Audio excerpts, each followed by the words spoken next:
Հարգելի գործընկերներ, իսկապես շատ կարևոր հարց է քննարկվում եւ բնականաբար իրավական մասով գործընկերներից վերած դիտողությունների մի մասի հետ համաձայն եմ,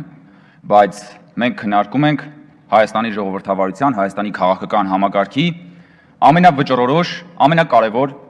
թեմաներից մեկը։ Եվ այստեղ պիտի մի շատ կարևոր ելակետային հարց տանք։ Ի վերջո, ընտրակաշառքի հարցում առաջարկն է ծնում պահանջարկ, թե պահանջարկն է ծնում առաջարկ։ Ի վերջո, որտեղից է գալիս գլխավոր մեղավորությունը։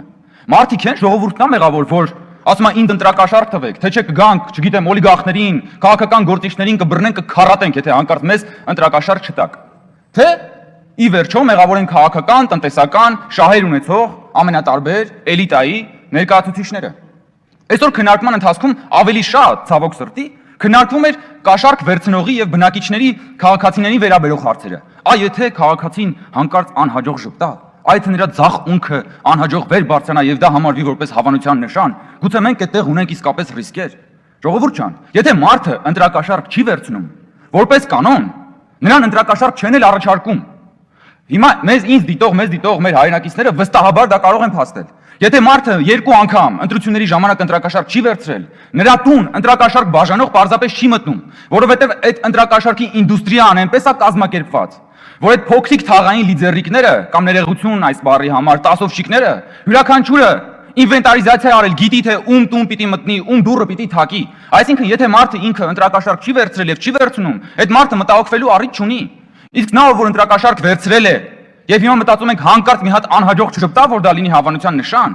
Եվ ընդ որում որոշ գործընկերներ էլ ասում են, այ որ վտանգ կա, որ եթե խստացնենք, կարող է մասնակիցների թիվը կրճատվի։ Սա կատարյալ աբսուրդ է այս հիմնավորումը։ Ոնց որ ասենք, եկեք ճանապարհատրանսպորտային վիճակի օրենքում փոփոխություններ չանենք, որովհետեւ վարորդների մի մասը կասի, ես մեքենա չեմ քշի, եթե պիտի օրենքը չխախտեմ։ Հետո չքշի։ Եթե մարդը պիտի օրենք խախտի եւ դրանով պիտի մեքենա վարի, թող չվարի։ Այս էլ մեր պետության մեքենան է, որով ենք բոլորով վարում ենք ու հարցա թե մենք ուր ենք տանում այդ մեքենան։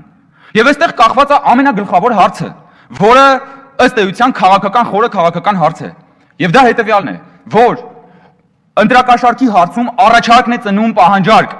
եւ այս օրենքի ելակետային նպատակը հետեւյալն է, ինչպես որ ես եմ հասկացել։ Խոշոր կապիտալը, փողը պիտի Հայաստանում քաղաքական գործընթացների եւ ընտրության արդյունքների ձևավորման վրա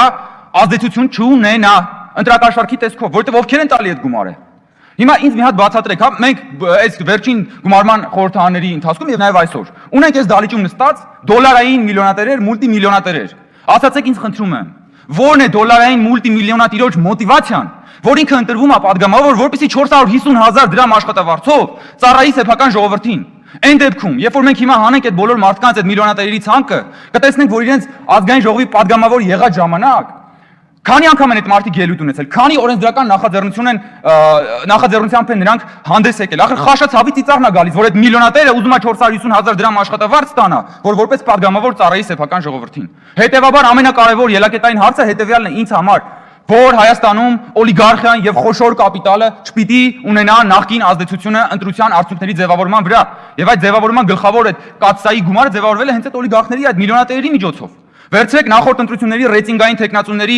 հավաքած ձայները եւ համեմատեք ու կտեսնեք, որ ազգային ժողովում եղած ամենաշատ տարածքային, այսպես տեղային ռեյտինգային ձայներ հավաքածների մեջ զգալի տոկոս են կազմում հենց այդ մուլտիմիլիոնատերերը եւ միլիոնատերերը։ Հետեւաբար ամենակարևոր հարցը այստեղ հետեւյալն է. մենք կարողանում ենք անել այնպես, որ քաղաքականությամբ զբաղվեն քաղաքական գործիչները, ոչ թե մուլտիմիլիոնատերերը, որովհետեւ այստեղ շատ կարևոր նաեւ առանձնահատկություն կա։ Երբ որ քաղաքացին իր քվեով պատվիրակում է ինչ որ մեկին իր ձայնը բարձրացնելու ազգային ժողովում,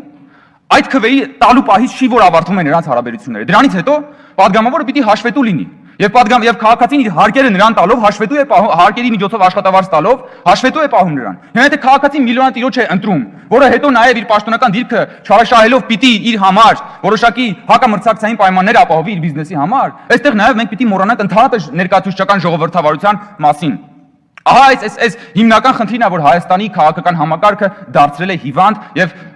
մենք այսօր իսկապես հնարավորություն ունենք այդ հիվանդ քաղաքական համակարգը առողջացնելու։ Սիրելի հայրենակիցներ, հարգելի գործընկերներ, այս վերջին փոփոխություններից հետո էլ դեռևս ընտրակաշառքի ուրվականը հիվանդ, բայց շրջում է Հայաստանի քաղաքական համակարգում։ Եկեք միասին բոլորով քաղաքական դժոխք ուղարկենք այդ ուրվականին անվերադարձ։ Շնորհակալություն։